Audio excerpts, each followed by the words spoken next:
இந்த மக்களவைத் தேர்தலில் இப்போ நம்ம இப்போ பார்த்த தகவலின்படி பார்த்தீங்கன்னா உத்தரப்பிரதேசத்தில் முதற்கொண்டு காங்கிரஸ் வந்து முன்னிலை வகிக்கிறாங்க. அப்படிங்கிறப்ப இதை எப்படி நம்ம பார்க்கறது, மக்களுடைய மனநிலை எந்த அளவுக்கு மாறி இருக்குன்னு நினைக்கிறீங்க? அதாவது இந்தியாவை பொறுத்த வரைக்கும் ஒரு மாற்றத்தை எதிர்பார்க்கக்கூடிய சூழ்நிலை வந்துருச்சு. அதை எல்லாருமே ஆன்டிசிபேட் பண்ணிட்டு தான் இருந்தாங்க. கன்சிக்வெண்ட்டாக தேர்ட் டைம் வரணும்னு இவங்க ஆசைப்பட்டாங்களே ஒழிய பிஜேபியில்.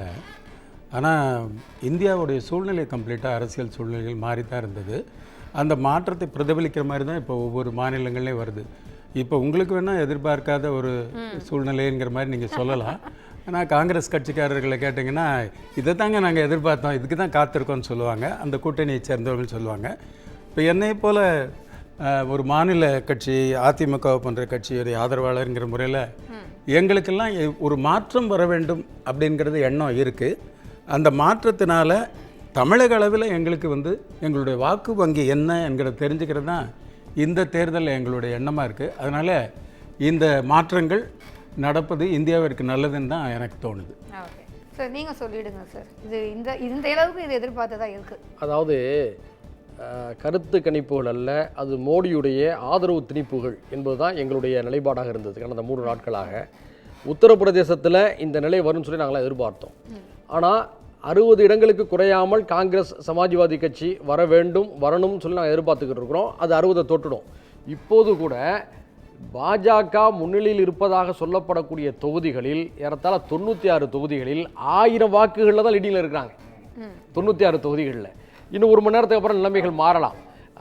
நான் தான் இந்தியாவை காக்கக்கூடிய ஒரு பிதாமகனாக தன்னை கட்டமைத்து கொண்ட மோடி, கடவுள் தன்னை அவதாரமாக அனுப்பியிருக்கிறார் என்று சொல்லி வட இந்திய மக்களை ஒரு தவறான பிம்பத்துக்குள் சிக்க வைத்திருந்த மோடி வாரணாசியிலே தொடர்ந்து பின்னடைவு தான் நடந்து கொண்டிருக்கிறார். இடையில ஒரு முன்னேற்றம் வந்து மீண்டும் பின்னடைவு தான். ஆக நாட்டு மக்கள் ஒரு தெளிவான மனநிலைக்கு வந்துட்டாங்க.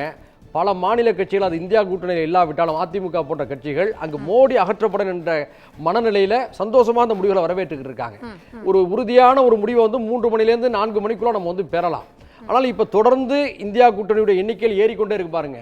குறிப்பாக தவறாக நினைத்துக் கொள்ளக்கூடாது. தென்னிந்திய ஊடகங்களில் ஜனநாயகம் இருக்குது, வட இந்திய ஊடகங்களில் ஜனநாயகம் இல்லை. அது ஒரு சார்பு ஊடகங்கள், குறிப்பிட்ட ஒரு சமூகத்தினர் ஆசிரியர்களாக இருக்கக்கூடிய ஊடகங்களாக மாறி இருக்கு. அந்த ஊடகங்கள் தங்களுடைய தன்மையை இன்னைக்கு என்ன மாற்றிட்டான்னு சொன்னால் 12 மணி ஆகணும், 11:30 பாருங்க, அப்படியே மாற்றிட்டு இந்தியா கூட்டணி ஃபேவராக வர்றது மாதிரி பண்ணுறாங்க.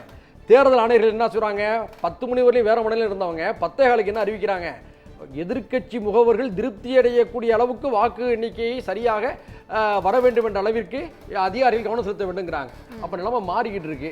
3 மணிக்கு அப்புறம் கேட்டீங்கன்னு சொன்னால் இன்னும் பல விஷயங்கள் நம்ம இன்னும் உற்சாகத்தோட பேச முடியும்.